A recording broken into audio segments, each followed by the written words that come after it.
नमस्कार साथियों, परिवार क्लासेस में आपका स्वागत है। हम यूपी पुलिस के लिए जनरल साइंस पढ़ रहे हैं, जिसमें आज हम ये दूसरी क्लास शुरू कर रहे हैं। तो इसका पहला फैक्ट है कि किस एक खेती में पौधे का प्रत्यारोपण करके की जाती है। तो प्याज की खेती। आवासी फल का उदाहरण कौन है? तो सेब फल आवासी फल का उदाहरण है। फलों का वह प्रकार जिसमें लीची को रखा जा सकता है वह क्या है? तो नट्स बोलते हैं लीची को। अनानास किस प्रकार का फल है? तो वह साइकोनस है। किस पौधे का फल भूमि के नीचे पाया जाता है? तो वह है मूंगफली। नाशपाती का कौन सा भाग खाया जाता है? तो गूदेदार जो पुष्पासन होता है उसे हम खाते हैं। भ्रूण किस में मिलता है? तो वह बीज में मिलता है।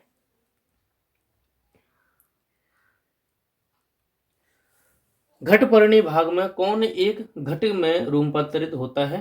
तो वह पत्ता। कौन एक कीटाहारी पादप है? तो उसे घटपर्णी कहते हैं। विश्व में सबसे तेज बढ़ने वाला पौधा कौन सा है? तो वह है बांस। सबसे फास्ट बढ़ता है ये। विश्व में सबसे लंबा पौधा कौन सा है? तो वह है यूकेलिप्टस। ये सबसे लंबे हो जाते हैं यूकेलिप्टस।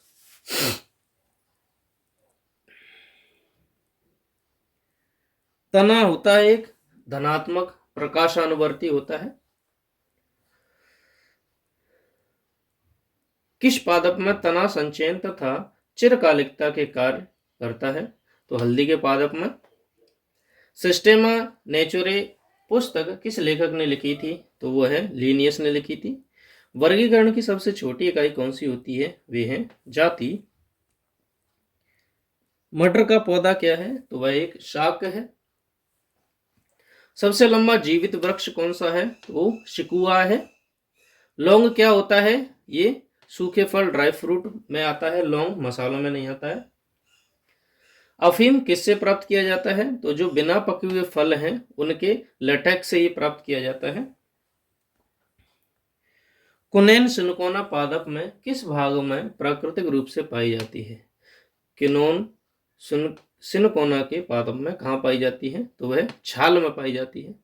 तो कुनैन कहाँ पाई जाएगी? सिनकोना में, सिनकोना पादप में, और सिनकोना पादप की छाल में। किस वनस्पति खाद्य में अधिकतम प्रोटीन होती है? तो वह सोयाबीन में होती है सबसे ज्यादा।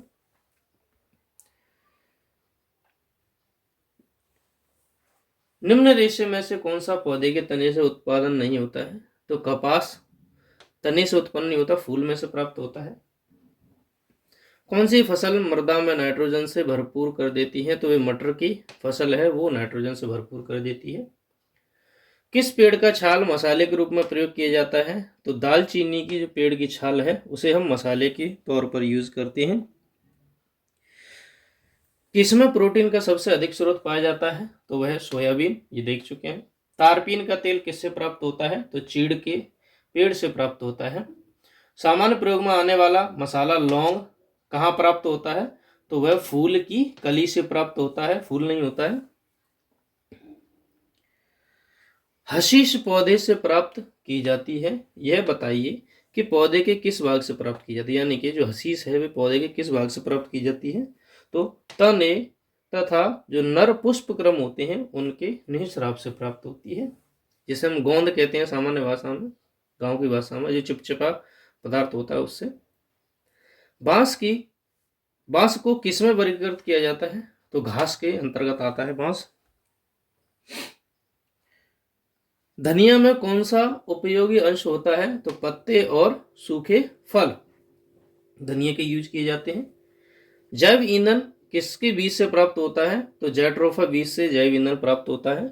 किस पादप को शाकीय भारतीय डॉक्टर कहा जाता है? तो आंवले को शाकीय भारतीय डॉक्टर कहा जाता है। गाजर का रंग किसकी मौजूदगी के कारण ऐसा होता है? तो कैरोटीन की वजह से उसका रंग लाल होता है। पपीते में पीले रंग का क्या कारण है? तो वह कैरिकाजेंथिन के कारण पपीता पीला हो जाता है, और गाजर लाल होती है कैरोटीन की वजह से।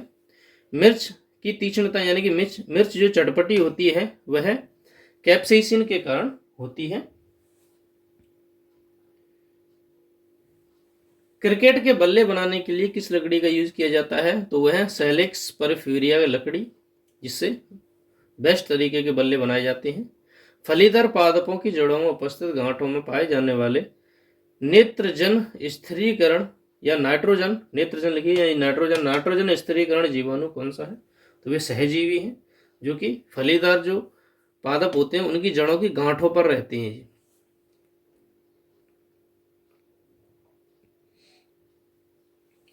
5 जगत वर्गीकरण किस वैज्ञानिक ने किया था? तो वे हैं विट्टेकर। केसर मसाला बनाने के लिए पौधे का कौन सा भाग प्रयोग में लाया जाता है? तो वह है वर्तिकाग्र, हम केसर मसाले के यूज में करते हैं। चंदन के पेड़ को क्या माना जाता है? तो वह आंशिक फूल परजीवी होता है। दालें पादप किस कुल से प्राप्त होती हैं? तो वे हैं लेग्यूमिनोसी। गेहूं, जौ, नींबू, राई, नारंगी, बाजरा किससे संबंधित हैं? तो ये 3 पादप परिवारों से संबंधित हैं। वर्गीकरण की कैरोलस लीनियस प्रणाली कौन सी है? द्विपादप प्रणाली है। पौधों में वाष्पोत्सर्जन किसकी प्रक्रिया है? जल की हानि की, यानी कि जल को ये बाहर निकाल देते हैं पौधे। जल बिंदुओं के रूप में जल की हानि क्या कहलाती है? बिंदु स्राव कहलाती है। पौधों में वाष्पोत्सर्जन की क्रिया किसमें होती है? तो पूरे पौधे में वाष्पोत्सर्जन होता है। प्रकाश संश्लेषण के लिए किसकी आवश्यकता होती है? तो जल, पर्णहरित एवं धूप की आवश्यकता होती है। हरे रंग का पदार्थ जो कि पौधों में प्रकाश संश्लेषण करता है उसे क्या कहते हैं? तो उसे क्लोरोफिल कहते हैं। और प्रकाश संश्लेषण किस समय होता है? तो केवल दिन के समय होता है, रात में नहीं होता है। प्रकाश संश्लेषण के लिए कौन सी गैस आवश्यक है? तो कार्बन डाइऑक्साइड CO2 जरूरी होती है। पौधों और पेड़ों का खाना तैयार करने की प्रक्रिया क्या कहलाती है? उसे फोटोसिंथेसिस या प्रकाश संश्लेषण कहते हैं।